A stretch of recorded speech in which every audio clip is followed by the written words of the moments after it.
I'm going to call a special meeting of the Board of Aldermen to order on Monday, March 21st, 2022 at 6 p.m. in the Aldermanic Chamber, and as well as via Zoom teleconference. The prayer will be offered by, wait a minute, oh yeah, Deputy Clerk Allison Waite, and Alderman Kathy will lead us in the pledge to the flag. Almighty God, we have the high honor and the serious duty to manage the affairs of our beloved city. Fill us, O God, with a spirit of unity and understanding, which enables us to face our multiple problems with a serene mind, with justice and charity for all, so that any and all decisions made by us will always be for the betterment and greater happiness of all our fellow citizens. So help us God. Amen. I pledge allegiance to the flag of the United States of America and to the republic for which it stands, one nation, under God, indivisible, with liberty and justice for all. Joined by Zoom, please refer to the agenda or the website for the meeting link and telephone number. Let's start the meeting by taking a roll call attendance. When each member states their presence, please indicate if participating via Zoom why you are not able to meet in person and whether there is anyone in the room with you during this meeting, which is required under the Right to Know law. Will the clerk please call the roll? Alderman O'Brien. Present. Alderman Sullivan. Present. Alderman Clee. Here. Alderman Moran. Here. Alderman Lopez. Alderman Jettie. Alderman Clemmons. Here. Alderwoman Kelly. Alderman Kamau. Present. Alderman Dowd. Present. Alderman Govia. Here. Alderman Kathy. Present. Alderman Tebow. Here. Alderwoman Timmons. And Alderman Wilshire. I'm here. You have 11 in attendance and 4 not. No one on Zoom. Thank you. As is customary, I will turn the meeting over to the chairman of the Budget Review Committee, Alderman Dowd. Thank you. Tonight's public hearing is on R-22-016, authorizing the mayor and city treasurer to issue bonds not to exceed the amount of $5 million for Franklin Street School building improvements. Can you get that set up? I will try. And Mr. Smith, if you want to come up and take any one of the open seats. I don't know if Mr. Griffin, do you want to come up in case there are questions or? Oh, no, don't touch yours. Yeah. Sorry about that. Thank you. He just made it. He had his eyes on Might the need chair. a Would have been a while ago. John, do you know how to set this up with a stick for the computer? What's the name of it? Since they changed, I think they changed it. Yeah.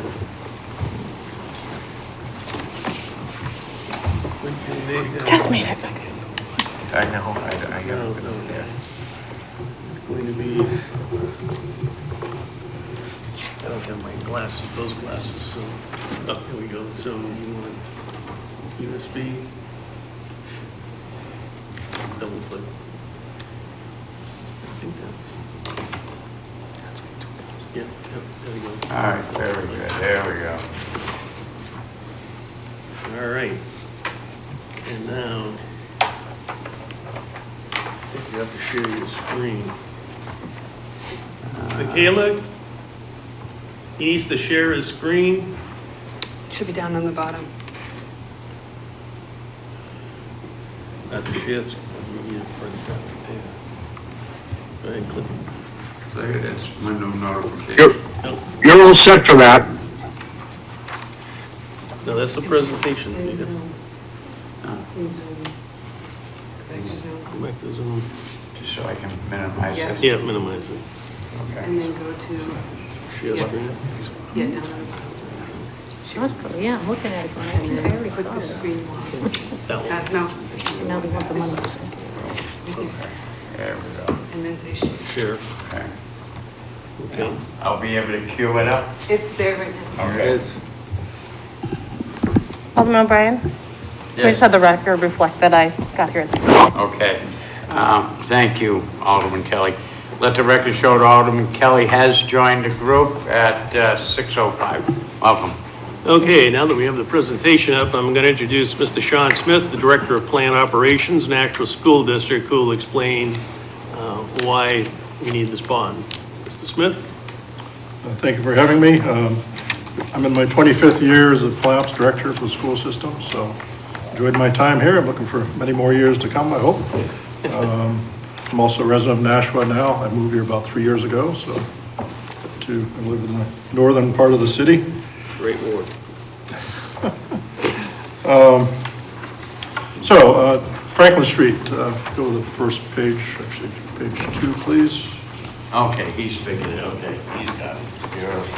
Okay. You have to train you. They didn't have these on fire trucks. How many aldermen does it take to know? There's no need for 3. So Franklin Street, as you'll find out, houses 2 programs, our alternative high school program and also the preschool program. The high school program is an alternative program for youth that have trouble coping in a normal high school environment. I guess that's the best way to put that. They've been bounced around quite a bit. In my years that I've been here, they started out at what used to be the high school, now it's the South High School. They moved up over to the Boys and Girls Club, moved out to Amherst Street, up to Merrimack, where it became the Brentwood program, back to Amherst Street at a different location. And then, so we moved them around quite a bit. The costs have been rising. We've, for the most part, those have all been rental costs, except for when they were at the South High School. So we're looking for a permanent home and hope to stop having to pay the rental costs. At the same time, we've been wanting to centralize our preschool programs. They're spread out across the district. So by centralizing, making them more efficient, that's just one nurse that we need, one psychologist, it's more efficient to do so. Next slide.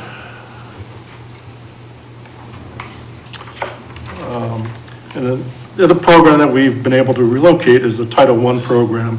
It used to be at the church up the top of Main Street, and we've relocated that program to Broad Street. So the preschool program that was at Broad Street is now at Franklin Street, and the Title I program has moved there. So we're now saved the rental costs that we were paying out there. So about 2 years ago, we started looking for a permanent home for those 2 programs. We looked across the city. I had the assistance of Tim Cummings, and looked virtually across the entire city, different empty warehouses of different sizes and shapes and conditions. We ultimately decided on Franklin Street. And last winter, we decided to purchase it. We also had our architect who was working with us on the middle school project take a look at it. They gave a favorable nod that was in good condition. Said I've been in this business for a long time. So the building had good bones. It was originally built by Nashville Corporation as a laboratory. It's mainly cinder block construction and in good shape. It also had previously been used as a National Christian Academy, so it had very recent use as a school. That was first grade through 12th grade, I believe. So next slide. So our plan was to put the high school alternative program on the 3rd floor of the school and occupy the 1st and 2nd floors with the preschool programs. They said the Title I program already been situated at Broad Street. So we renovated, starting last spring, we started renovating with in-house workforce primarily by contracted out some system works such as the fire alarm system, public address system, intercom, telephone systems. So those were all brand new. Somewhere along that construction path or renovation path, the fire department determined that we could not have high school students on the 3rd floor and preschool students on the 1st and 2nd floor, primarily for egress purposes. So imagine a fire alarm going off, or God forbid a real fire, and you have preschoolers on the 2nd floor trying to egress, and the high school students theoretically running over them. So they did not want the egress paths to be the same for those 2 populations. We did look at alternatives. You cannot have preschool age students on the third floor. I believe the state kicks in at that point, so that was a no-go. So we did think of that. Next slide. Okay, so we ultimately, we moved the Brentwood Inn on the third floor as planned, and we moved the preschool programs at Broad Street over to Franklin Street, and they occupied the first floor. They did have to move the OTPT program, say that fast 5 times, to the basement. And the basement's actually in pretty good shape. It has ceramic tile. It's in really fabulous shape. So we'll be using that quite a bit in the future. The second floor we could not use. So it's, we could put adults there, so it became places for offices and things like that for the staff if they needed a office space. Again, no students could go on the second floor. So the lack of, inability to use the second floor is really a driving force for this bond. We actually got some pricing from Harvey Construction, who happened to be also the construction manager for the middle school project.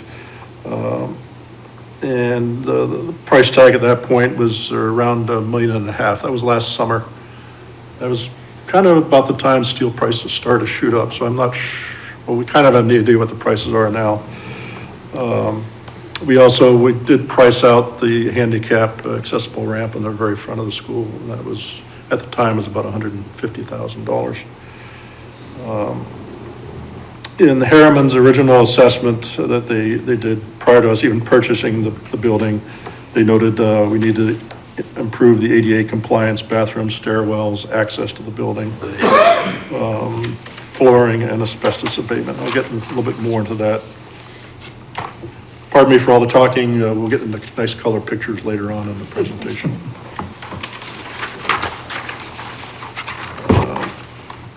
Get the next slide. So the other thing we knew, as I said, we knew the bones of the building were in good shape.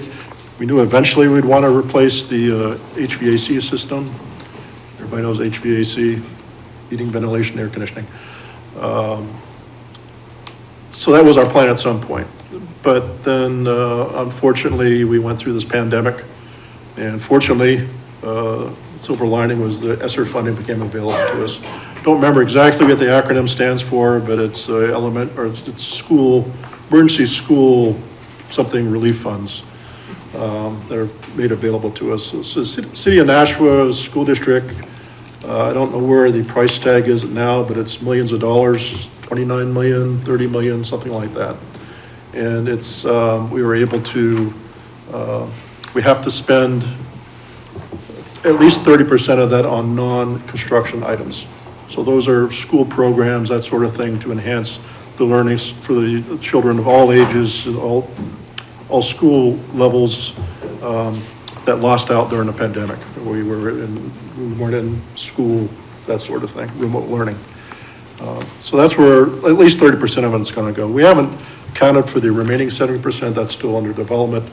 But we did put in for and did receive approval from the state for between $5 and $6 million for Franklin Street.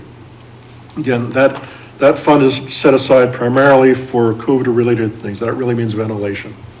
So in our case, it's a little bit of it's a good thing because all the ventilation for the most part is above ceiling. So what do we have to do? We have to tear down all the ceilings.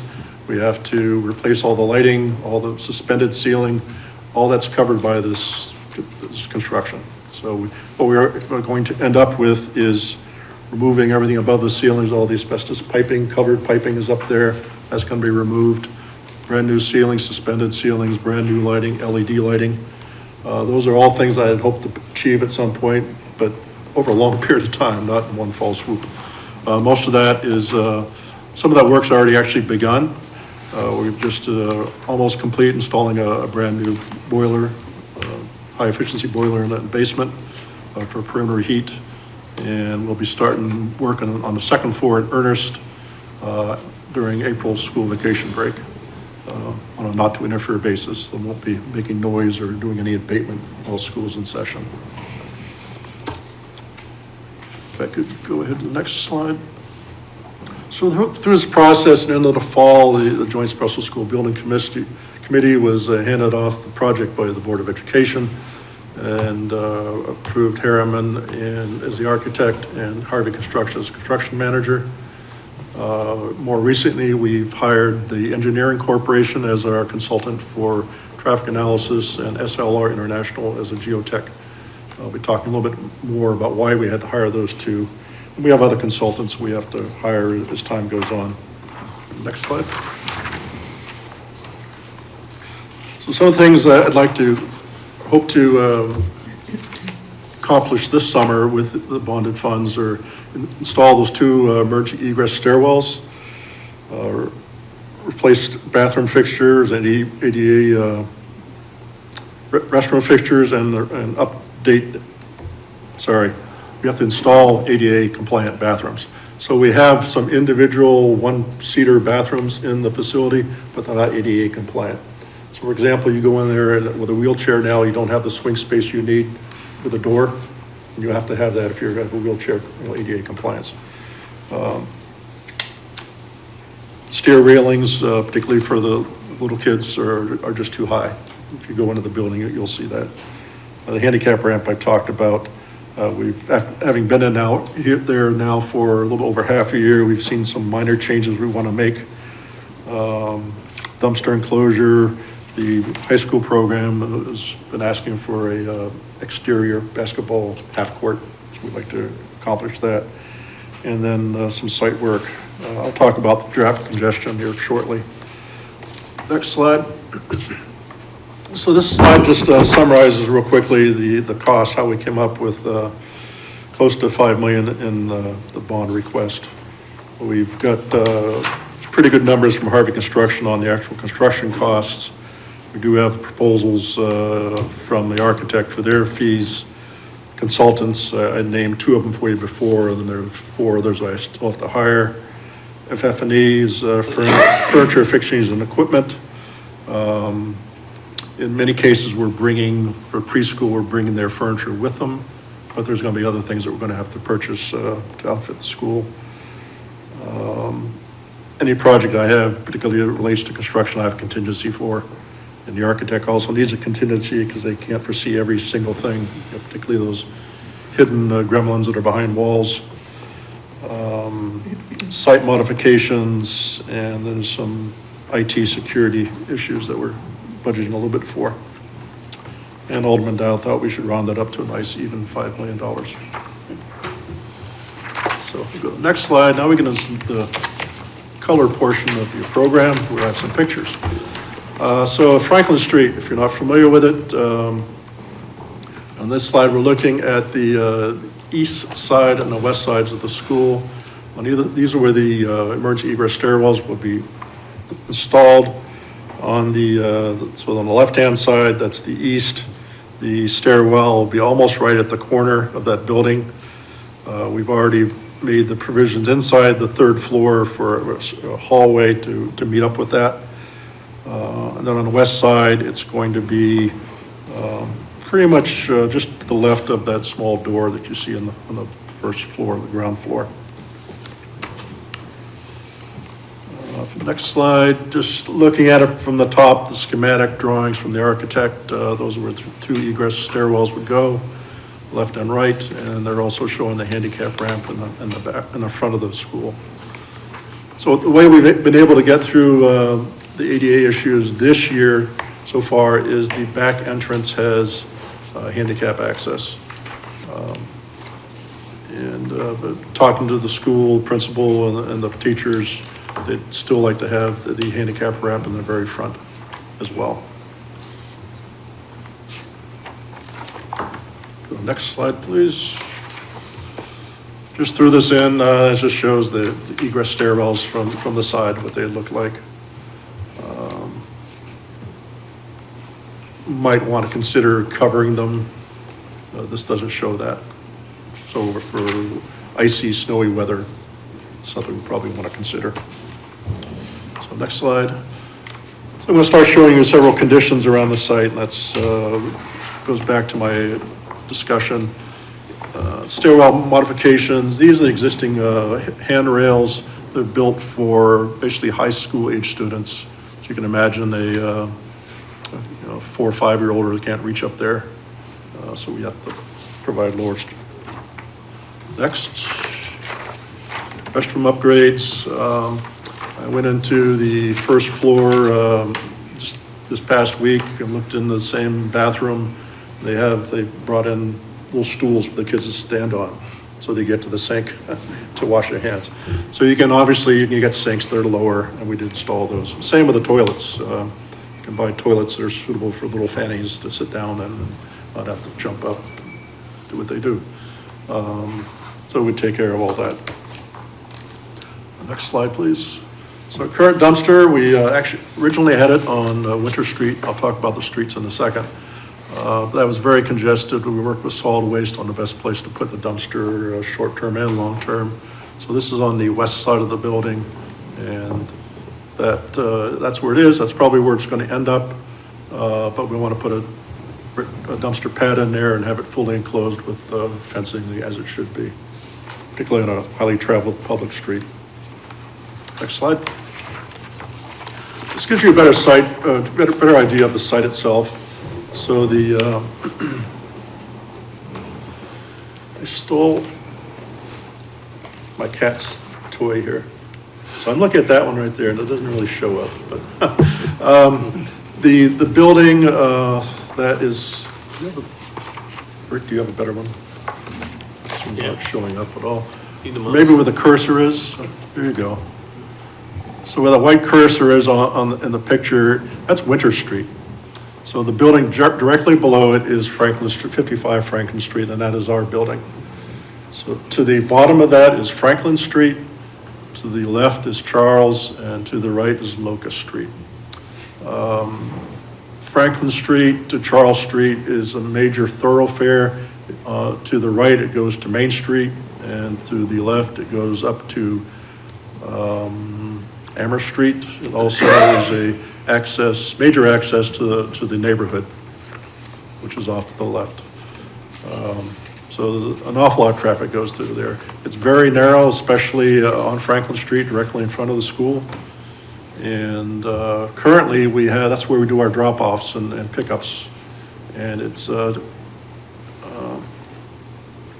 for the right word, tenuous, exciting, dangerous. Because you have people lined up there, you have parents dropping off their kids. They can pull all the way over and they open up their doors, and other traffic trying to get past them. So it's not a good situation. And that's that side. There may be things, so we've hired a traffic consultant to help us with this. They've come in, they've already started to do traffic counts, they've studied the site. They're supposed to get back to us by the end of this month with some recommendations. We've thought that, so currently there's about 80 students in the preschool. There's 2 sessions, morning and afternoon. All of them are dropped off by the parents. There's no walkers at all. So you can imagine that there's quite a bit of traffic. The Brentwood program, the high school program, has, I believe, about 18 high schoolers enrolled currently. They're all bused. There might be a couple that are dropped off by parents, but they're mostly bused. So those are 2 or 3 small buses that drop them off. Some of the ideas we've had is to go just past the main entrance off Franklin Street and do a cut-in for people to pull in to drop off kids. There's a fair amount of real estate to the left that we could cut in as well, at least for the buses to drop off. We've talked about Winter Street, which is also a residential street, and very narrow. So that's the street to the north or above the school. Talked about making that a one-way street, making it so there's no parking on the street while school's in session. Those are things that are your purview, I guess, as aldermen to consider. But I think we all need to wait for that track consultant to get back to us. We've also involved Dan Hudson, so the city engineer is aware of what we're doing, and he's been part of our discussion. So those are the traffic considerations. Next slide, got ahead of myself a little bit. That just gives you more of a view from surface level view. To the left, you're looking towards Main Street. You can see that's just a single lane going each way. And then to the right is looking up Charles Street to the north. And then still going around the site. To the left, you're looking up Winter Street. You see the church in the background, so you're facing Main Street. There's about 6 parking spaces currently there. And the center slide is the same street, just looking the other direction. And then finally, to the far right is looking up Locust Street. Next slide. Okay. So that's kind of the view around the site. You can see it's basically a postage stamp in the middle of the city. It's not much land around it, not much room to work with. Hopefully working with a consultant. We've also talked to the pastor of the church who ran a school there before, and how did he do it? Because he had our 1st through 12th grade school there before. He actually used the parking lot. So there's 4 parking lot bays between us and the church. Not his church, but a church. And he used one of them to get people, they queued up the parents through one of those parking lots. So we currently have easements to use the 2 center parking lots, so maybe we can work out something that way. That'll be part of what we look at. These little snapshots are just pictures of the main entrance in the top left. The overhang is in pretty sad shape, so we're looking to do some work with that with the bonded money. The next one over is the rear entrance, looking to replace the overhead door, which is on the left-hand side of that. The next slide over is the conference room, which is on the 2nd floor. We want to be able to close that in so you can have some privacy when you're having your conference rooms. And right where that column is where one of the ADA bathrooms would be constructed. Throughout the school, we have these old water fountains. I have no idea how old those are. Typically, we have done water testing throughout the school and found that for lead primarily, we found that there's no lead. So we're in good shape that way. Bottom row, just different pictures of the basement. They primarily currently using the basement for recess. So if you have inclement outside, weather outside, then they go down there and play. The other thing I want to do with the fire extinguishers on the right-hand side is they're just hanging on hooks. Probably not a good idea, both for preschoolers and high schoolers. So we want to put those in fire cabinets, have it inlaid into the walls, so they don't become something for kids to pull on. We anticipate, because of all the Esser funded work that's taking place this summer, that some of our work's going to take place the following summer. So the bonded money is really a 2-summer issue. We do have asbestos in the school, particularly the flooring, old carpeting being held by asbestos containing mastic or glue. So we want to replace that. When they constructed the school, the sheetrock itself was fine, but the joint compound they used contained asbestos. So we have to be careful when we're working with that. We're actually looking to replace the asbestos on all the walls on the 3rd floor.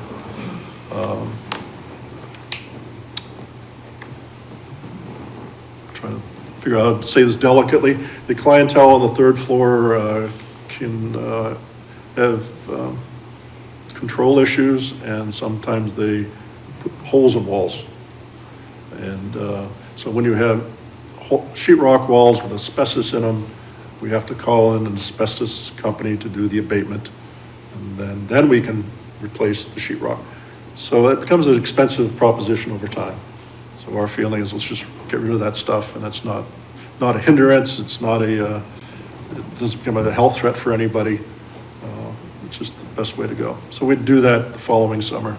Roof membrane we'd like to replace. It is getting old. There's a lot of roof penetrations that we'd like to get rid of that are no longer needed, and eventually put solar on a roof. reduce our footprint and reduce energy costs. So next slide, please. Are we already there? So some more pictures, just the left-hand slide that shows very old carpet. I have no idea how old that is. But it does have mastic underneath it, contains asbestos. The tile floor right beside it is asbestos-containing tile. Typically, if those are 9x9s, physically 9-inch by 9-inch tiles, that's a dead giveaway. It contains asbestos. To the right shows one of the instances where we had a youngster decide to attack one of our sheetrock walls. So we covered it with cardboard until we could have it abated.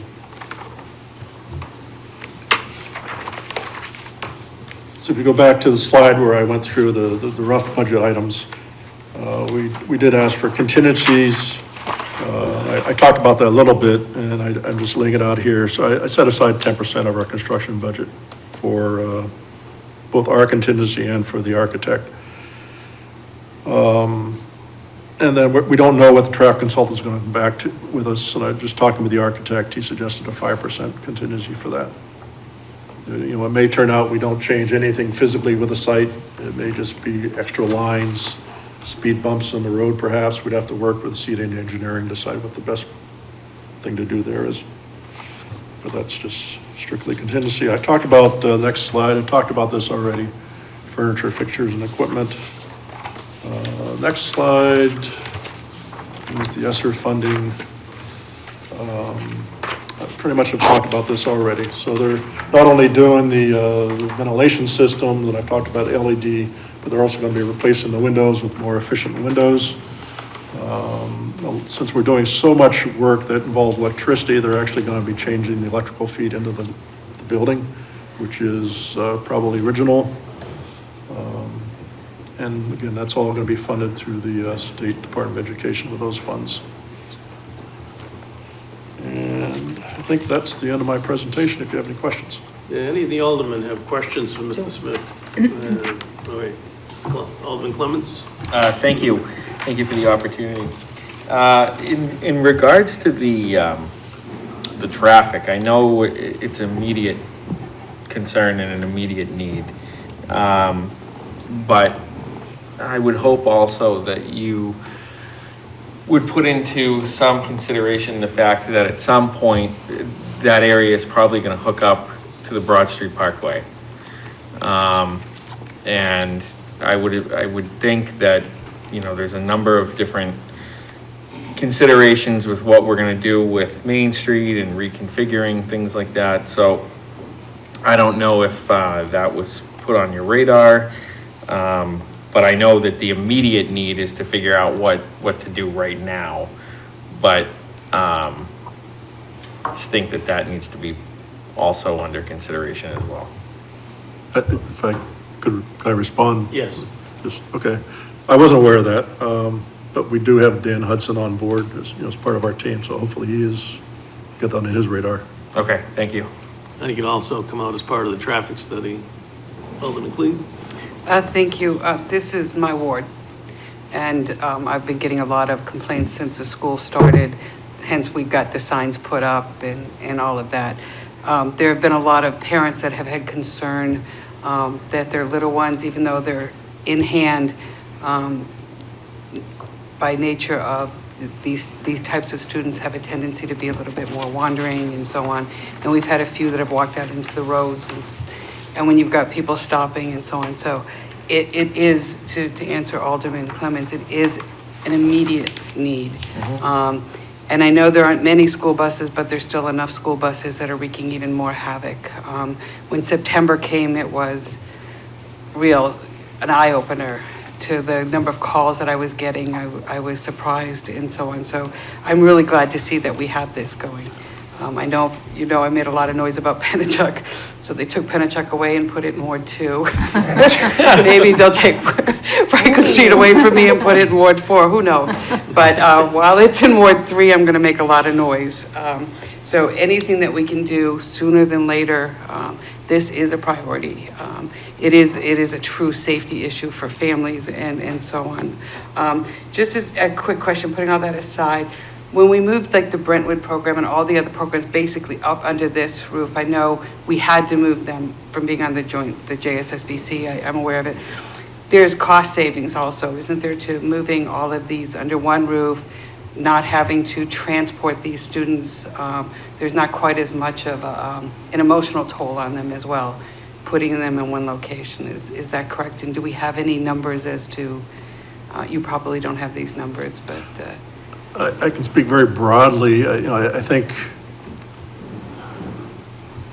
and again, don't quote on me on these, but, I think for Brentwood, we were probably paying $150,000 in rent, give or take. 200. 200,000. 200, yeah, I mean, that, somewhere in there. Probably started around 150, then over the years it went up a little bit. I don't know what we were paying for First Church for the Title I program that was moved. I think the savings also are going to be in staff. Brentwood probably isn't going to change, because except they will use the same nurse that the preschool would use. But I would think for the preschool program, that's where you're going to start to see the savings and staff, not the teachers themselves, but the people that would have to travel from school to school, the psychiatrists, the OT people, that sort of thing. But that's really not I do bricks and mortars and HVAC. But just, I think for the public to hear, I think it's a cost savings, it's an emotional savings, not having to transport them.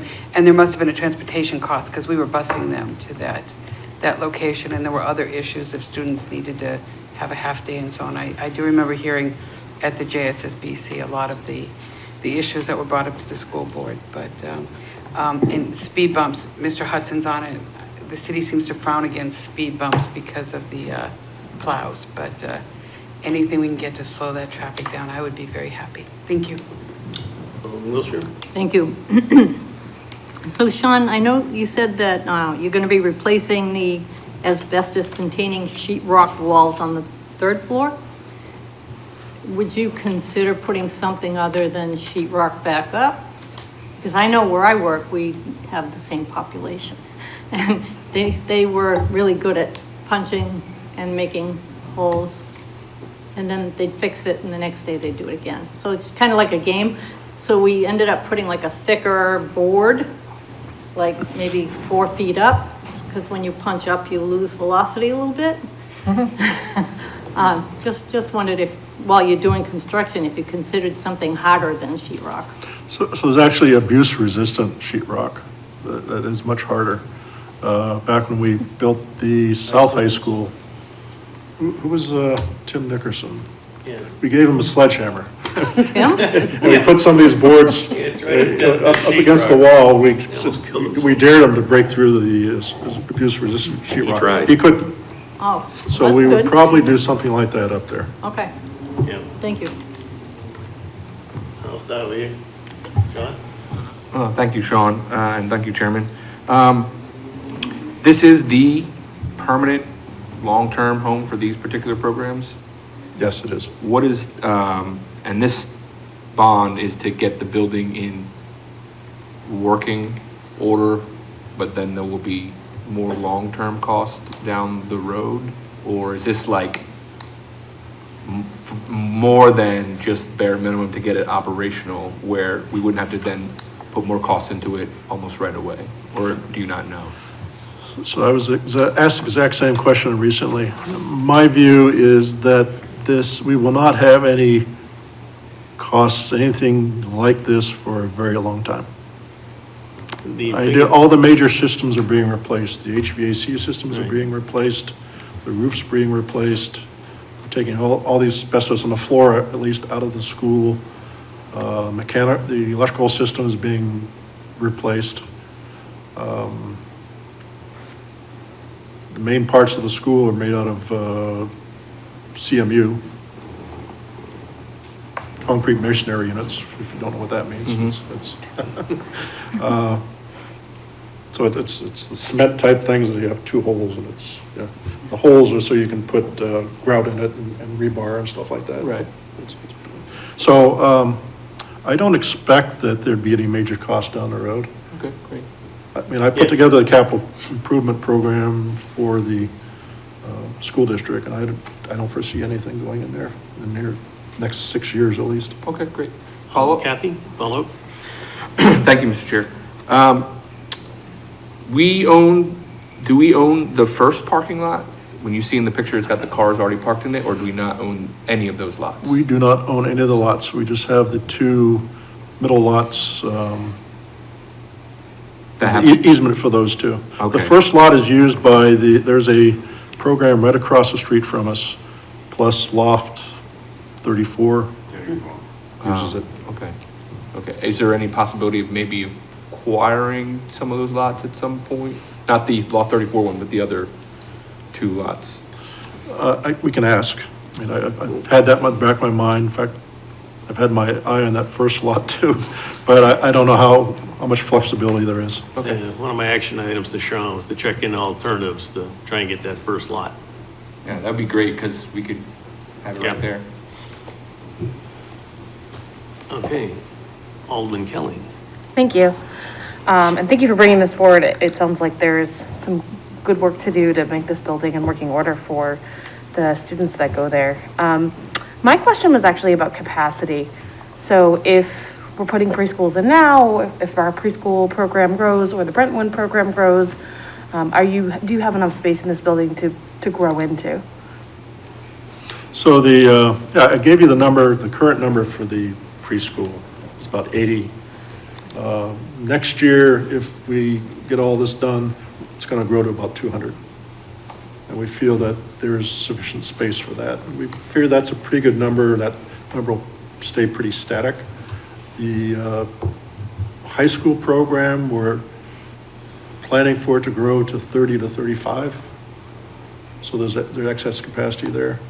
Part of what we're hoping will happen is there are already a couple of kids that come in from outside our district and pay the district a good amount of money. I'm not the financial guy, but we're hoping that once we get this established or more established, we have a permanent location, then we'll bring more kids in from outside our district. You know, it'll be basically another revenue stream. Thank you. Any other questions from Mr. Smith? And by the way, they also did look at building a new building, but there weren't any lots available that you could get a reasonable price for. And to build a new building, you're talking somewhere between 30 and 40 million and probably a 4-year effort. So this was, and I don't believe there was any bonding used to purchase the building. So we got it at a really reasonable price, and the big expense with the towers was driven by the fire department. So Alderman Lee? Just a real quick question. You mentioned about the parking and so on. Where does the staff and the teachers park? That's my concern, this being a neighborhood all around. So there are 6 or 7 spots right behind the school. That's primarily the directors and the principals and the secretary. And we have those 2 easement lots between the school and the church. So there's 4 lots, we have the middle 2. So that's where they're parking? Yes. Okay, thank you. Yeah, there's actually plenty of parking for the school. If we could move the lot one closer to the school, that'd be great. I'd rather them just not on the street where the residents are trying to park, so thank you. Alderman Sullivan. Thank you. Great presentation. This is the second time I've seen it. We saw it at the joint special, and I like the program a lot. It's a strategic plan where it does many things by doing one thing, and that's what I like about it. My question is, you mentioned, so we're looking to bond $5 million to kind of bring it up to the level, bring it up to code, if you will. You mentioned ESSR grants. So what is the total construction cost to bring the building up to code? How much is ESSR shouldering, and how much, and obviously we know the bond is $5 million. So what is that delta? I'm not sure I totally get the question, but we're looking between 5 and 6 million from ESSR and 5 million here. That's not a grant, that's free federal, whatever you can call it. Free is not the right term, but it's federal funding that has to be paid back. Right. And that highback project, we wouldn't have to do now, but the funds are available to do it. That defers any long-term effort, additional maintenance costs for the building. So you'll have a state-of-the-art highback system and compliments of the United States government, and most of it has to do with better air quality because of the pandemic. Yes? So my question was, from the sounds of it, so I'm hearing it correctly, it sounds like the total cost, all in, on this project is about 11 million. Yes, 5 million from the bond, 6 from ESSR. yes, we spent about 360,000 last summer doing what we had to do. Yep. Okay. It was the fire alarm system, intercom system, things like that. Any other questions? Now I'll open up the public hearing. I'll now take any testimony in favor of R22-016. Please identify yourself and address. Lori Ortolano, 41 Berkeley Street. I just have a question, and I understand the project here. Was this bid out separately, or was this project piggybacked with the middle school renovation? Did you go for competitive bids on this $5 million, or was it folded in to what was going on with the middle school? I'm just curious. I don't even know. It's separate funding, but you want to address we selected the firms that we're currently using and had a lot of familiarity with the building because of the preliminary studies, and therefore it made more sense to use people we know and could do the job at a reasonable price, because cost is an effort. So they were selected by the Joint Special School Building Committee. Okay, thank you. And one other question. I noticed like the contingency costs, 10%, 5%, they seem high, but this is a really volatile market for construction. And does that in part drive it? Because it's such a hard market to cost out your materials. I don't know when the $5 million was costed when we came up with that quote, but certainly we're, back into high material costs and inflation and all that stuff. So do they build that on the contingency amount? I remembered when I did school projects, it seemed to me contingencies were like 2 and 3%. Now they're 15. And I think they need it because of the volatility. Is that correct? Yeah, typically they are higher. But in this particular project, they bid it conservatively. And again, if we don't spend any of the 5 million, it doesn't get bonded, or it can be used for something else the Board of Aldermen would determine. But so we feel comfortable with the costs that have been programmed for steel and all that other thing. They took into account what's going on with the current market. Okay. And just one last comment, not a question. I understand the selection and, working with people we know, but I also think it's important to just remember that, we expand our projects to people who have good reputations that we might not know as well. If we are always, tied to the same firm, it limits. It has a limitation, and I just want you to bear that in mind. But that's my only comment, and other than that, I support what you're doing. All of the costs for materials and things are all bid out competitively. Okay, thank you.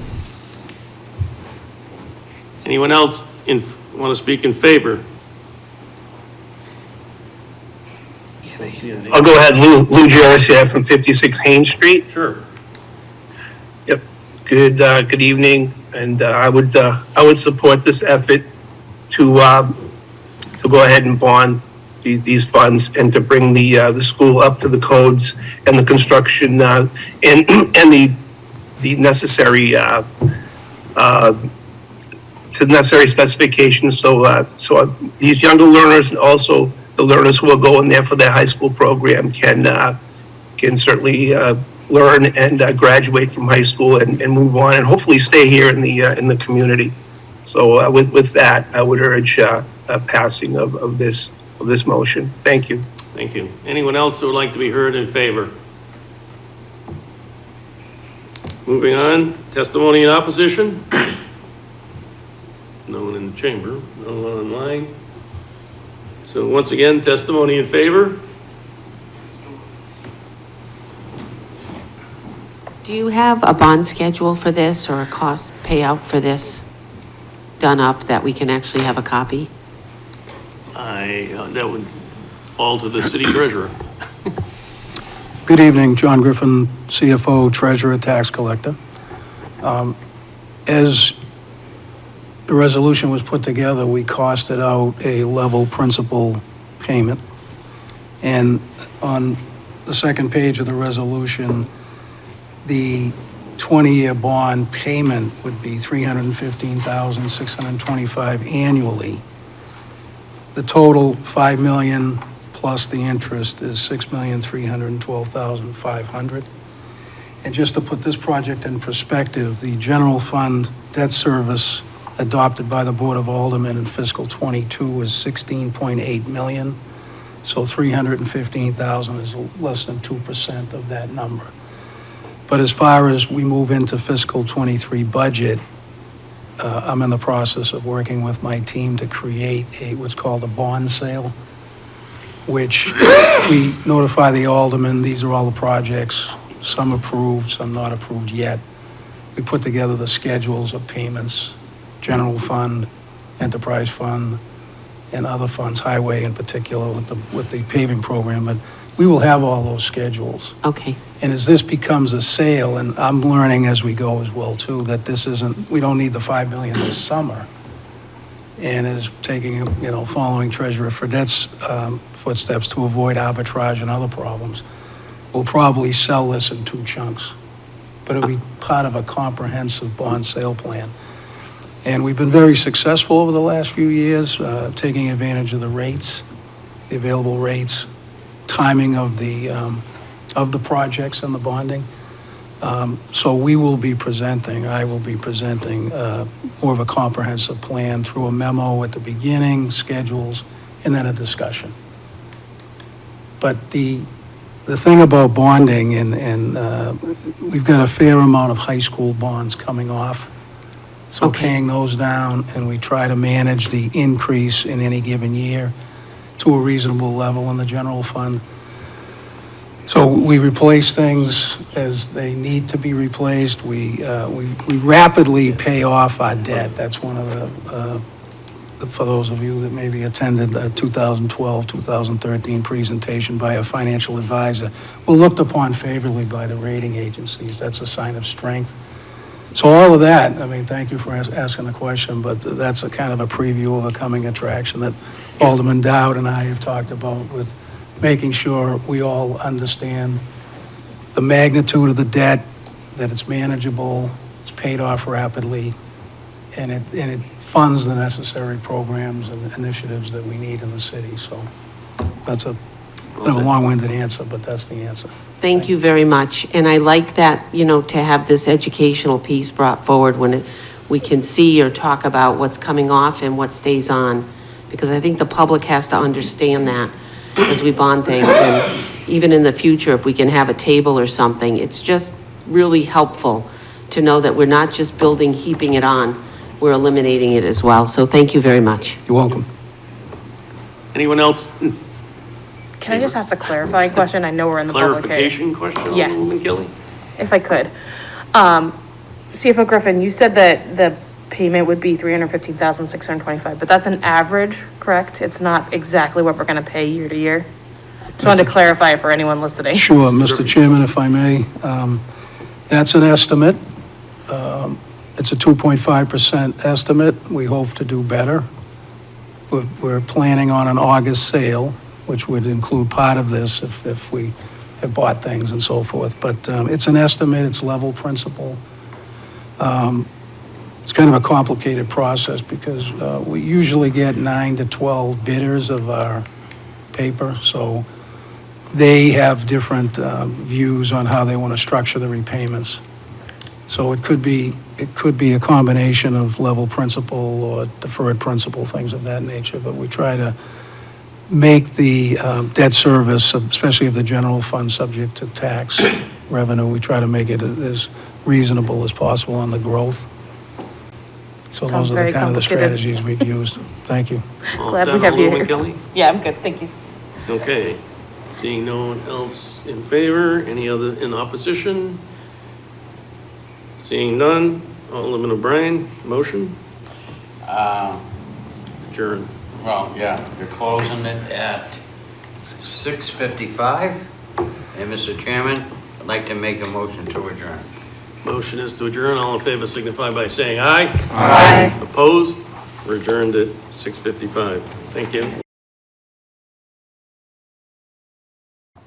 All right, I'd like to call a meeting of the Budget Review Committee to order. It's Monday, March 21st, 2022, and it's 6:56 PM in the Aldermanic Chamber and via Zoom. The meeting link can be found in the agenda. Would the clerk please call the roll? Alderman at-large Wilshire, Here. Alderman John Sullivan. Here. Alderwoman at-large Shoshana Kelly, Here. Alderman Ernie Jettie. Jet, no. He's at 208, but Okay. Alderman John Cathy, Present. Alderman at-large Michael O'Brien's present. Alderman Richard Dowd. present. Okay. Also in attendance is Alderman Theobald, Alderman Gabea, Alderman Como, Alderman Clee, Alderman Moran, Alderman Clemens, and I think that's it. That's that's it, yeah. CFO Griffin. And John Griffin, CEO. Okay. And Mr. Smith is still here. Mr. Smith is still here. Okay. First item on the agenda is public comment. Does anyone like to be heard in public comment? Nope. Okay. Communications, there being no objection, I'd like to suspend the rules to accept the introduction of a communication that was received after the agenda was prepared. It's the letter from the Board of Education, Garth, the superintendent of the school, saying that this bond was unanimously approved by the Board of Education. I think everybody got a copy from Donna. All right. So I'll accept the communication and place it on file. Unfinished business? None. New business resolutions? Before us tonight is R-22-016, authorizing the mayor and the city treasurer to issue bonds not to exceed the amount of $5 million for Franklin Street School building improvements. Mr. Chairman, I'd like to make a motion to recommend final passage. Okay, the motion is for final passage. Recommendation to the full board of R-22-016. Any questions or comments? Yes, Alderman Sullivan. Thank you very much. I have several questions about the dollars and cents behind this, since we talked about the building. May I address Mr. Griffin with those questions? Sure. Mr. Griffin, it was brought up in the beginning that there were rental costs around housing the preschool program and also the Brentwood program. Do we know what those annual rental costs are? Mr. Griffin? Mr. Chairman, John Griffin, CFO, Treasurer, Tax Collector. As Chairman Dowd indicated, Mr. Donovan, who's the Chief Operating Officer of the school district, he would be the best person to have those numbers, and he probably has them at his And those fingertips. savings were offset by the building. Will he also follow? Yes, follow. Will he also know the nuts and bolts of how much we bought the building for? Is that all handled under the Board of Ed? That would, Mr. Chairman, that would all be handled by Mr. Donovan, recommending the acquisition strategy to the Board of Education. My recollection, subject to check, is about $1,875,000 to purchase the building. As Chairman Dowd indicated, there wasn't any bonding needed. Mr. Donovan put together a 3-year proposal accepted by the seller to fund that particular acquisition with appropriated money that was available, most notably the last 2 years. Some of the payments that go towards buying the building are coming from savings to their budget because of the not having to do the rentals. One more general question. Sure. Thank you. In regards overall to bonding, and as we approach budget season, what we have, and it was referred to in the public comment, about just a general education on bonding, how much the city can borrow, should borrow, so we're not in the red, just so we have an idea of where we are. Mr. Chairman? Go ahead, Mr. Griffin. We'll definitely have all of that information. Over the last several years, we've come up with some pretty simplistic presentation materials. But most importantly, we're governed by state law and local ordinances with regard to how much we can bond, both on the city level and the school level. There's a lot of bonding capability on the school level, but you certainly wouldn't want to go to the max on that. But we will have all of that. We do need a bonding presentation because these numbers appear to be very large. $5 million is not, but I wanted to give you that level of affordability as we go through. And we've presented it historically at least annually and sometimes twice a year. We're working on that project right now, but any questions you have, it's fairly well laid out in the budget book, but it's by date of issue, so we can probably come up with some other ideas of how we can look at it on a project basis. But it's separated by city, school, highway, and special highway fund that funds the paving, enterprise funds, especially wastewater, solid waste. And we would have all that information because I do agree that sometimes on the finance committee, you're approving these things that are millions and you don't have the scale of what the capitalization is of the wastewater facility, and that $1 million doesn't get you much. So we can do all of that in the presentations. Since, in fact, we talked today, since we have so many new aldermen, we're going to give several presentations. One will be on bonding, so that you have a comprehensive idea of how we do the bonding and the fact that we don't bond anywhere near what our limits are. But that'll all come out in that special presentation. We're also going to address things like the enterprise fund, the wastewater fund. They're all intricate parts of the budget, and they're all addressed separately. So we're going to have like a meeting, it's early April, I guess the Thursday of the first week of April. I'm sorry, first week of May. Yeah, I know he's going, First week of May, because we're going to get the budget from the mayor at the meeting on May 10th. Correct. So just before that, we're going to have sort of a general budget meeting so that all the new aldermen can get a feeling for the various segments of the budget. So when we start going through these things, it's not as alien as it might seem when you get that book. Got it. Thank you very much. All in copy? Welcome. Thank you, Mr. Chairman. This might have already been covered, but are the Esser funds guaranteed already? Those are locked in? Oh, yeah. Okay, I just, They would have to be because some of the work's being done. okay. Well then, I didn't know if we had to hope for them and then. And state blessed it, Okay. you get that. Alderman O'Brien. Thank you. Just a little house cleaning, Mr. Chair. Alderman Jettie has joined us at 7:04. Welcome. Thank you. Yes. Alderman Cleen? Thank you very much. In the presentation, you'll do the same thing that Mr. Fredette did. Twice a year, we get the kind of the update of where the bonds are and the sales pending, et cetera. Yes. That's always very helpful to give us twice a year that status update. That will be part of it. Yeah, and as far as, may I continue? Mm-hmm. As far as the Esser funds, they're the elementary and secondary school emergency relief funds that were part of the third stimulus. Oh, And so they're- okay. So it's part of that Yeah. COVID, that's why they could use it for HVAC. because it gave a better air circulation system and so on. Just before we go too far, unless Didn't know there if are it was other a questions on the resolution, a motion on the floor is to recommend final passage to the full board on R-22-016. All in favor signify by saying aye. Aye. Opposed? Motion carries.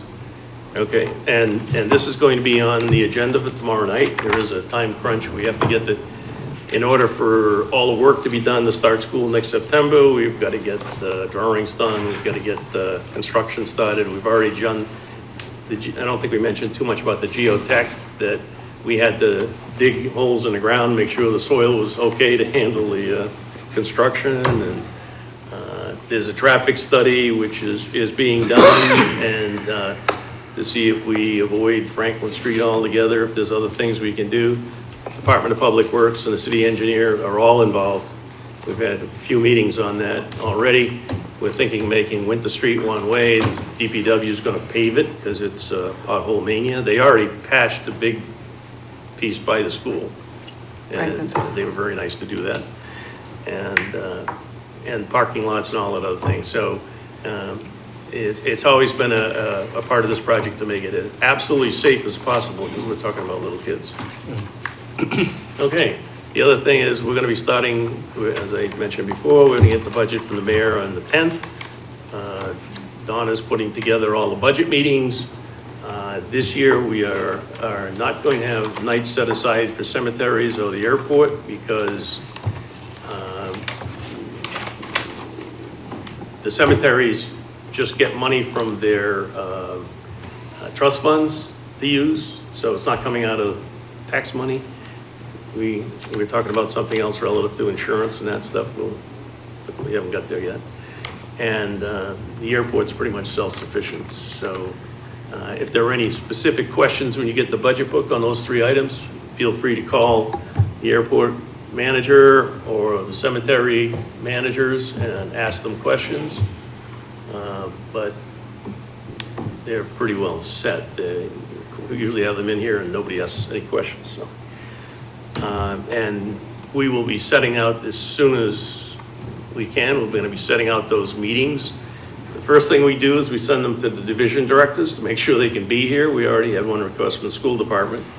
So we have to, Donna plays that chess game with the meetings, and then once it's locked in, we'll send it out and make sure that everybody knows when the meetings are. Alderman Wiltshire? I just want to follow up with you on the request that I made to have the departments that don't come before us provide us something in writing about what's gone on the past year and what they're looking for the coming year. Sure. Whether it's not funding, I'd just like to know that everybody knows why they're... Yeah, a little synopsis of... Yeah, please. Yeah, like Edgewood has just added a whole new section. There's a new graves, and they're already, unfortunately, filling some of them up. So, but we can get that. Thank you. General discussion. Alderman Kathy. Just had a question that didn't really relate to the resolution, so I wanted to hold off on it. For the Brentwood Academy, and maybe I have too cursory of an understanding, but wouldn't that be something that we're less concerned about capacity issues because it's mainly students who are, for lack of a better word, not in mainstream high school for whatever reason? I mean, sometimes traditional high school learning is not for everyone, but wouldn't you hope for that number not to grow so the capacity would, that's not a thing that we would ever worry about, because I believe Sean said that they think it's going to go up to 35, but in general, don't we think that that's always going to be continually going down as we rehabilitate students and get them back into mainstream, or is it something that we're expecting to grow year over year? One would hope, and I concur that, you know, the fewer students from Nashua that need it, the better. But that, when the Board of Education comes in, they can address that in more specifics, but I think they're also looking to fill some of the slots with people from surrounding communities that pay a fee, which offsets costs. Alderwoman Kelly? You started to answer my question, but my question was around, I think that's one of the later times that we've gotten the budget from the mayor. And I just wanted to make sure that you're comfortable that we'll have enough time to answer all of the lovely Exact questions. same date as last year. Really? I Yeah. feel like we started in like March last year. Another discussion we had today. Okay. Yes. Mr. Chairman, I think that's a great question. It does seem late, but when I first started in the city, Mayor Lozo would bring the budget in with a better knowledge of what's happening up in Concord, as you folks know. Last year, we had to bring it in later than March because we had a lot of uncertainty regarding the proper funding of education. They were going originally, we were horrified when they decided to use the ADM metric for head count and the free and reduced lunch when no one would be signing up for free and reduced lunch when the lunch is free. And there was no limited programming on bus reductions and athletic fees. So it's not a bad thing to get it later towards the end, and we'll do everything we can to make sure we answer effectively and appropriately through the process. All set? Thank you. You just, if I could just remind everyone when we have to pass the budget by, before things stop. Say that again? Can you just remind everyone when we have to pass the budget by? Oh, Words. ideally by the 1st of July, which is the new budget year. And I've been told several times by legal that it's not absolutely necessary. We would like continue on a continuing resolution if we don't pass it by then, but we'll have plenty of time to discuss it, to get it passed, I hope. Alderman Clemmons? Thank you, Mr. Chairman. I just am asking on the record publicly that if you could see to it to put R-22-008 on the agenda for next Monday. That was referred back at the Board of Aldermen. That's the Court Street legislation. I'd appreciate I'll make sure that. Donna knows. Thank you so much. Or the president will know. Alderman Jettie? Thank you. A couple of things. I know probably no one knows more about the airport than you do, but when you say that they're not asking for any money, I just came from the Capital Improvements Committee and they're asking for money. I don't know how this all works, but they are asking for money that they want to change the location of a runway and they want to build a new taxiway. And so most of that money's coming from the federal government and part of it from the state, but part of it's going to come from the city. So they are asking for some money. So capital improvements is a separate part of the budget. When I'm talking about operating funds, which they don't need. Okay. And unless that's changed, but I don't think so. So capital improvements is a separate part of the budget. We discuss all the items in the capital improvement program. And it's 90% federal funds, 5% state, 5% local. The last couple of years, it's been either 100% federal or the state picked up 10%, I forget which, but the city didn't have to pick up anything on like that new paving they just did. They paved half the world out there. So I'm going to double check on the share, but that's a capital improvement program, which all the departments participate in, but that's a separate type of funding than their department funding. Okay. And the second item is, I don't know about, the rest of the members of the committee, but I am really confused about, where we stand with the spending cap. I know that, we had a spending cap and then, the courts told us that it was not enforceable because it did not have an override provision. And then the legislature, passed legislation for the purpose of making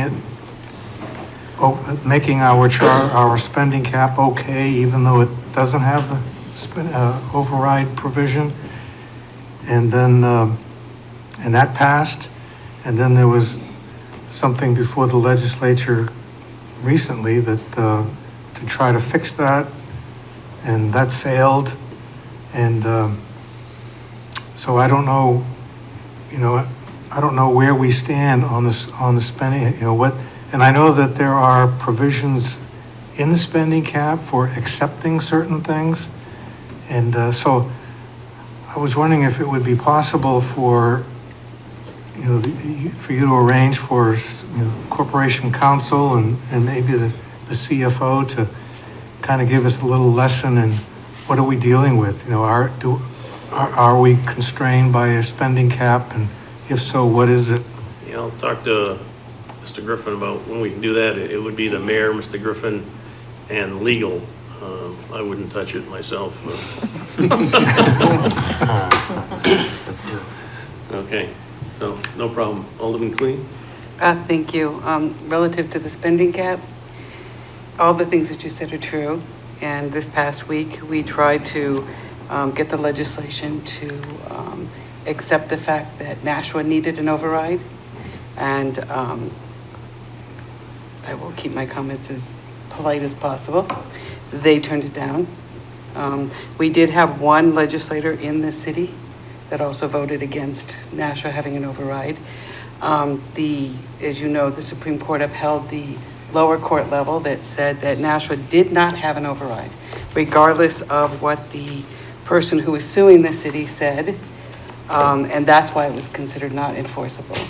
We tried to put that, Alderman O'Brien spoke in front of the legislation and tried to explain that to the 350 plus legislators, and they didn't care. That's the bottom line, they didn't care. But we had enough people from Nashua, residents and so on, who are writing the most heinous, and I will say heinous, letters stating that Nashua was trying to pull a fast one, where Nashua was not trying to pull a fast one. We do not have an override. We do, as you said, have exceptions. There is an RSA that states that anyone who has a tax cap or spending cap shall, not may, shall have an override. Nashua is the only community, the only municipality through the entire state that does not have that.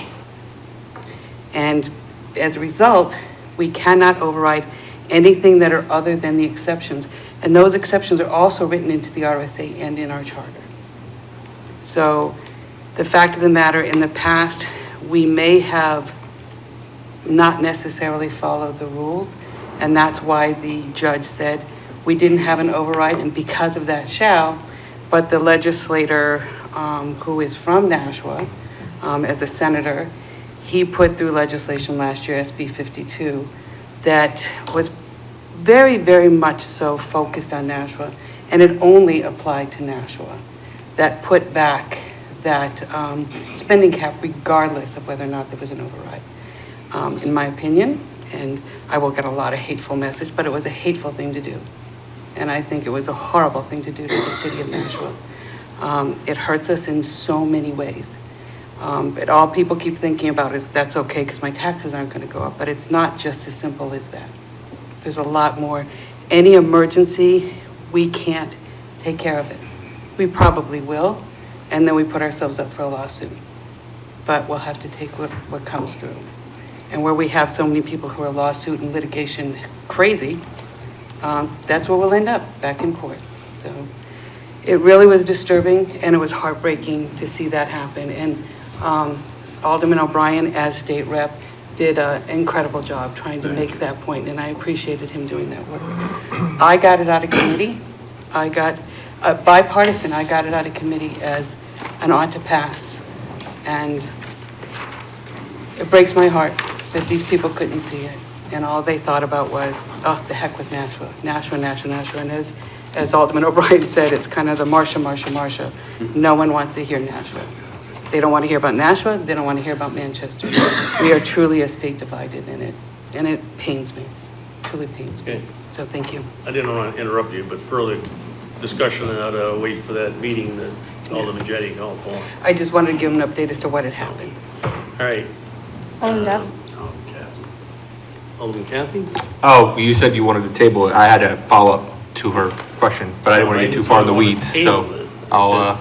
But that discussion on that subject ought to go when we have a discussion on the spending cap. Yeah, it'd be great. I'd love it. Yeah. Alderwoman Kelly? I was actually going to ask if, when we have that discussion, if we just have some historical data in terms of financially what the spending cap has looked like and what it's, what projects we've had to put on hold or anything like that, that might give us some more light into what that's looked like in the past. Okay. Any other? And, okay, so now next is, any public comment?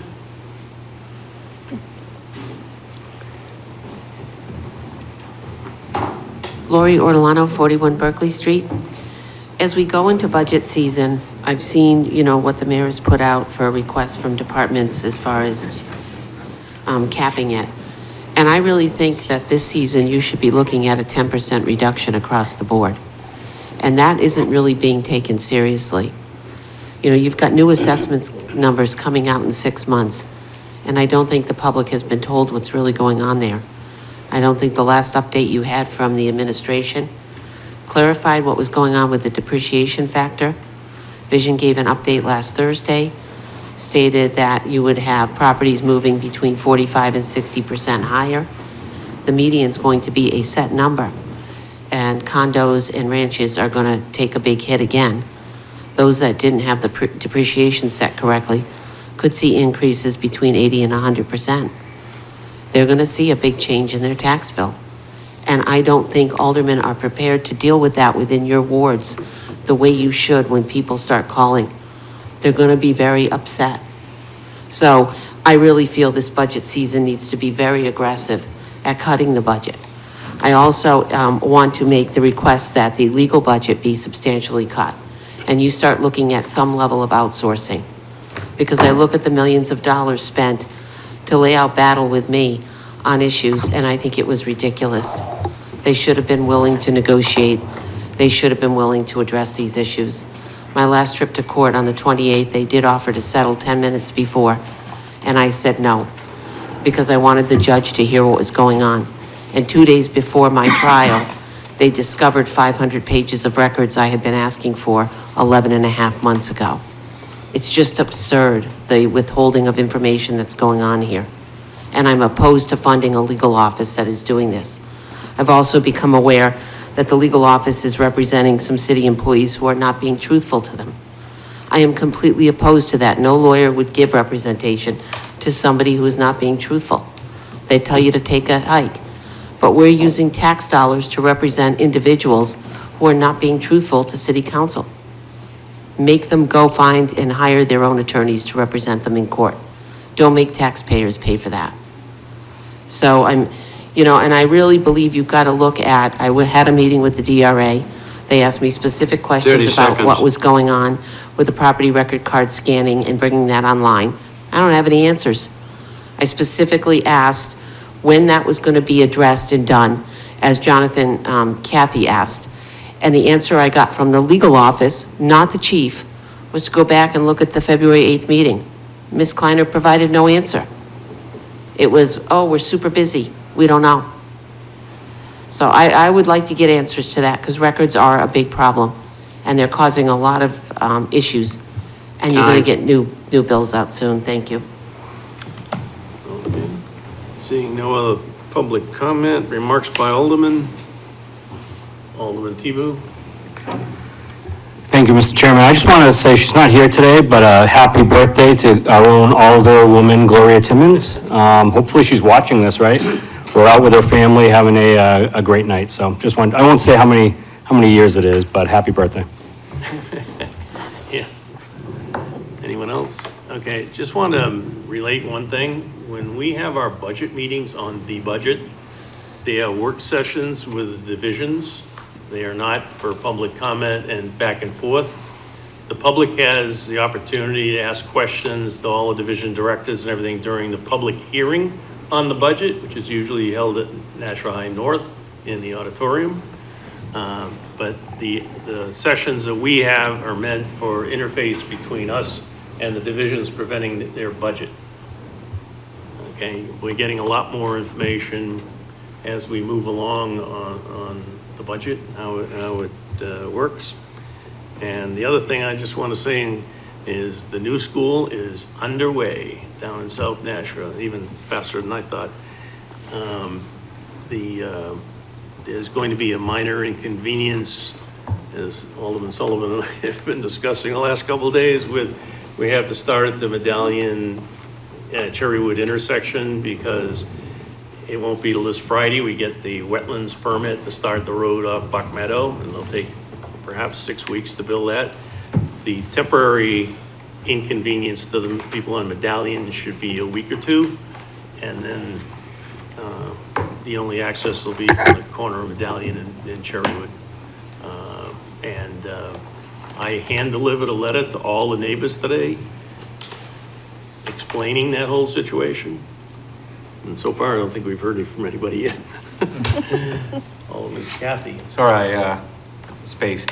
I just wanted to thank Mr. Griffin for coming in because that's the first time I've heard about bonding schedules, which being a financial guy, I really like to dig into. So I appreciate that you're going to come forward and share a lot of that information with us. I look forward to hearing all about that because even when I talk to constituents who either they don't support me or they do support me, they have a lot of misconceptions about how bonding works, how budgets work, what affects taxes, what doesn't, and I have to sometimes disagree with them because they don't really understand some of the process. And so I think knowing more about bonding and how bonding works and interest rates and will help the citizens know where to concentrate their energies if they're really concerned about taxes versus just spending in general. And so I think that helps enlighten everyone at the table so we can all have a fair discussion, because I think sometimes even people who support me make unfair comments about the spending, and I don't think that's helpful.